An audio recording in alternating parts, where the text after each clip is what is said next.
Welcome back to Crawford-Clark Close-Up and our next review of movies released in 2019.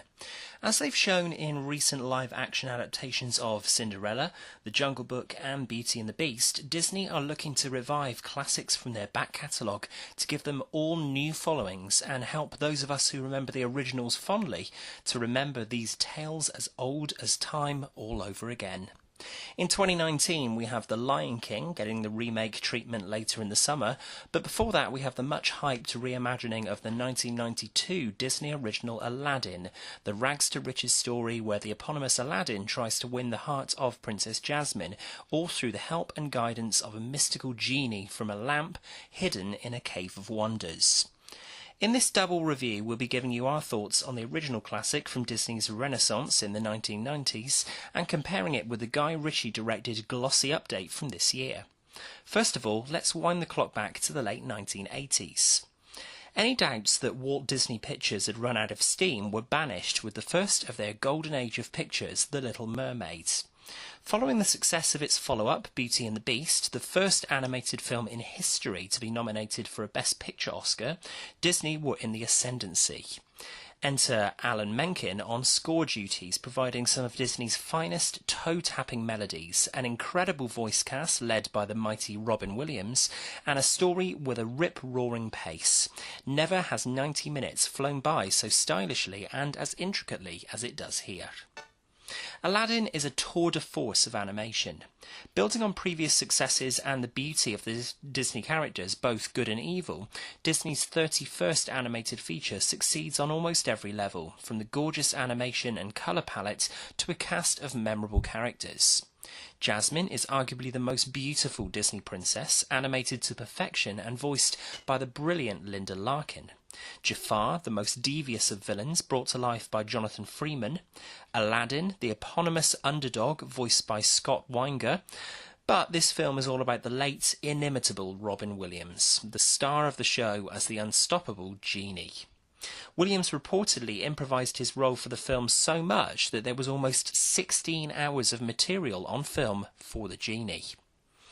Alan Menken's Oscar-winning score and songwriting are also top-notch in this film. From mysterious tracks like the film's opener, Arabian Nights, to the rousing Prince Ali, to the heavenly showstopper A Whole New World, which also picked up the Best Original Song Oscar in 1993, it's no wonder Aladdin is considered one of the best Disney musicals. This was a firm favourite of mine from the Disney catalogue growing up, and it holds up well to repeat viewings. It's a lean Disney adventure compared to some of the films in the canon, and the characters and animation are all fully realised. This is truly a landmark film for the animation studio. From Crawford-Clark Close-Up.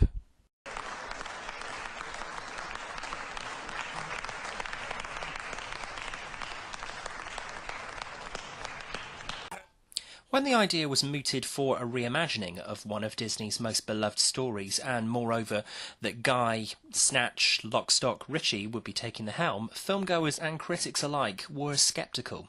And then the special look at the film revealing Will Smith's CGI'd Big Blue Genie baffled fans, unsure which direction this update would take. And most recently a clip of the show-stopping tune Prince Ali with Will Smith rapping along in proper Big Willie style left audiences perplexed. It's fair to say that this new version of Disney's Aladdin has had a rough ride to the big screen, but are the fears that this would be disastrous really justified? I, for one, decided to keep my reservations at the door as I sat down to watch the new Aladdin because, for the most part, the trailers looked impressive. Full of colour, brilliant characterisation of Aladdin and Jasmine in particular, and the new version of Oscar-winning A Whole New World looked fantastic. This Aladdin adds 40 minutes to the runtime of the original, meaning that characters will be more fleshed out, and there may be a couple of additional songs on the playlist, and this turns out to be the case. All the big numbers are present, and the film opens impressively, giving us a bird's-eye sweep through the marketplace of Agrabah before we're quickly introduced to Mina Masood's downtrodden yet plucky street rat Aladdin and Naomi Scott's stunning Princess Jasmine. These two are the clear highlights of the film. The chemistry between the two actors is there on the screen, and Scott in particular could not have been a better choice for one of Disney's strongest princesses. This Jasmine is afforded a great deal more screen time than Larkins in the original, largely I would surmise down to the Me Too movement of today and female empowerment in movie roles, but Masood is equally impressive as the title character, a charmer, yet simultaneously clumsy. The colour, the design of Agrabah and Alan Menken returning to scoring duties are clearly the film's highlights. Now for the negatives, and sadly, the usually likeable Will Smith just doesn't cut the mustard as the genie. Despite one or two downplayed amusing pieces of dialogue and some solid interaction on screen with Masood's Aladdin, the CGI whenever the genie appears in his blue form just looks poorly rendered. The Cave of Wonders sequence feels rushed in comparison to the original and hardly shows off the golden cathedral of opulence present in the original film. Here we're given lots of jutted rocks and little colour before Will Smith emerges and bursts into a rap version of Friend Like Me, which is frankly embarrassing and could possibly lead to Robin Williams shaking his head in shame. Thankfully, the musical numbers aside from this are largely successful, if a little underbaked. The Prince Ali scene, for all fans concerned, is actually one of the standout scenes in the film. This is the genie entering Agrabah and parading Prince Ali towards the palace, so here Smith can justify going into rap mode for the big number.